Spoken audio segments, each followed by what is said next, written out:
Hello everyone, in this video we're going to talk about how to give Robux to your friends in 2025 without having to make a group. So first of all, we want to make sure this is on the receiving end. So I'm gonna be showing you how to receive Robux, and then I will tell you how to send them as well.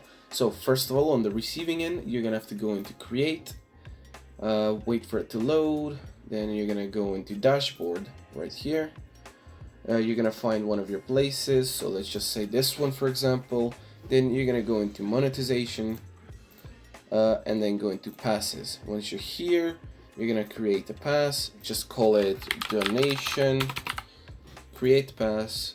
Once it's created and you pressed on it, you're gonna go into sales, and then go price item for sale and just set the amount of Robux that you want to receive. So for example, 100, you will receive 70, which is because Roblox takes around 30% of your Robux on every purchase.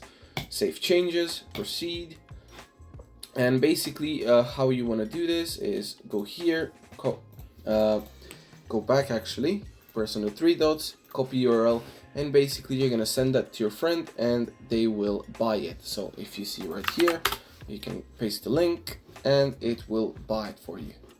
Anyways, that's pretty much it. Thanks for watching. Make sure to leave a like, share, and subscribe, and see you in the next one. Goodbye.